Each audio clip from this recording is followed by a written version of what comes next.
people even in your own party are attacking you, saying we do not need more division. I mean, after all, Congressman, look how many people have left.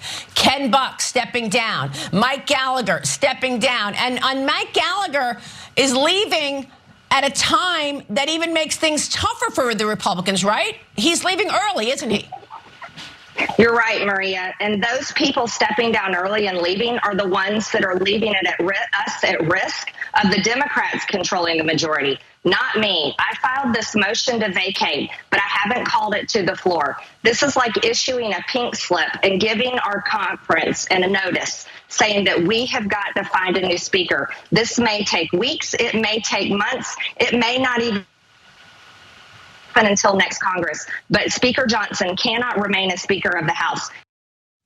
Okay, her metaphor made no sense, but I'm not surprised. I'm sure you're not surprised that she has trouble with metaphoric thinking. It's a little bit abstract, it's beyond her. But anyway, she is still, I guess, pushing forward for her weird, like trying to eject Mike Johnson, not trying to eject Mike Johnson, saying he's on notice, but saying he may stick around until the new Congress, in which case, why are you even doing this? But regardless, and we will get back to the Mike Gallagher stuff, things are not great for Mike Johnson right now. He's trying to do kind of the Kevin McCarthy thing of, having like a functioning government, but he knows that people like Marjorie Greene and Matt Gaetz and others are gonna be nipping at his heels every step of the way. And so the most recent thing that they're using as a reason to attack him is the fact that they passed, the government funding bill. So we knew that this was coming up soon because the deadline is always like 3 weeks after the last battle over this. And so they have this bill that seems relatively reasonable. It's maintains spending levels roughly what they were at back in 2023. And it doesn't do some of the culture war defunding that the right was hoping for. As a result of that, people like Marjorie Greene are obviously infuriated at Mike Johnson. Before we continue with the story, we depend on members to keep on going. Don't wait, click join now on YouTube. And others beyond just Marjorie Greene are mad too. Chip Roy, who has at least been willing to criticize his caucus from time to time, says Mike was wrong. He warns that if the speaker puts a Ukraine aid bill on the floor, there's gonna be a problem within the ranks on Capitol Hill. Representative Tim Burchett, another constant critic of Mike Johnson, said that conservatives are very frustrated at Johnson because they're finding out how bad the bill was. And that just means that it's funding government. Like, we know what the point of this Republican majority in the House is. It's to stop the government from functioning. That's it. It's to try to create economic, social, cultural chaos for Joe Biden in the hopes that that will help Donald Trump in his attempt to take down Biden later on this year. And so, but that doesn't mean that they necessarily want Marjorie to succeed in calling for this effective vote of no confidence on Mike Johnson, because the last time the Republicans tried to replace their speaker, it was an absolute debacle. It wasted multiple weeks that could have otherwise been wasted in talking about Hunter Biden's penis. And so I don't know that they actually want to jump into this again. And there's a lot of critics of Marjorie Greene as well. So before we get to our commentary, here's a little bit of Fox commentators having a little bit of an issue with Marjorie raising this at this particular time. Are we going to have another few weeks of trying to elect a speaker, or what happens? God help us. The House Republican majority is a dysfunctional embarrassment. We shouldn't underestimate how bad what Matt Gaetz did was for the whole system. He unleashed the demons. I feel we are seeing yet another tantrum by a tiny faction of that conference that is disrupting the entire machine that we just exhaustively waited for to get back on track. And here we are again, watching someone steal the time, steal the audio, steal the limelight, steal the attention.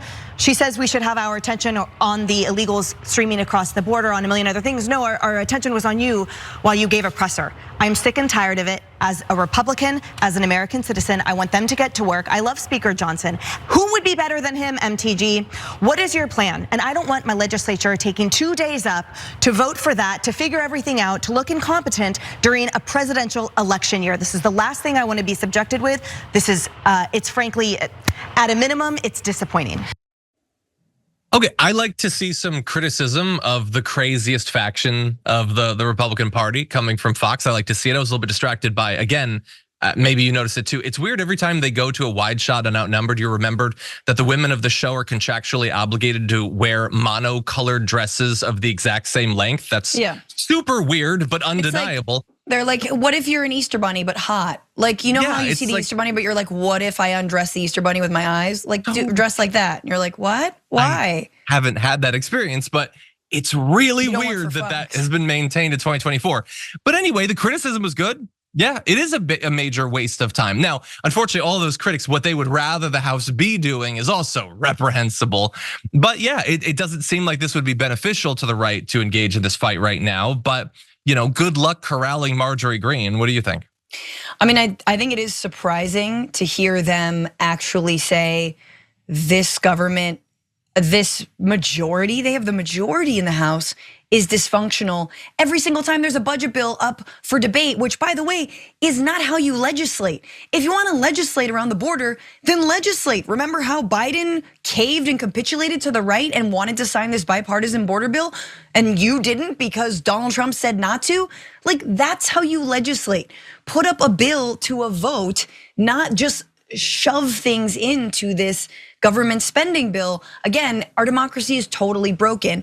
So on that note, I think it's good, and I think it does trickle down to the viewers, to average Republicans who are like, yo, we're literally electing just like psycho, right-wing podcasting, like wine drunk soccer moms. Maybe we should get something done. But then they remember, wait a minute, we've gotten everything done. We've captured the Supreme Court. We've overturned Roe v. Wade. We are rolling back progress, and no one's life is actually better. No one's living a better life. Oh crap, we better continue to obstruct anything the Democrats do.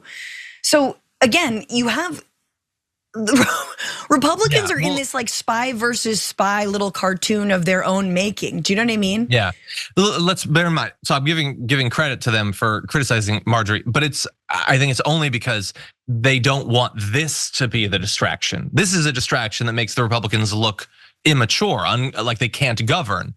They're not supposed to govern, but they're supposed to look like they're trying. They're supposed to be demonizing people from Mexico. Like that's what they're supposed to be doing, not attacking Mike Johnson. I mean, he's a religious guy.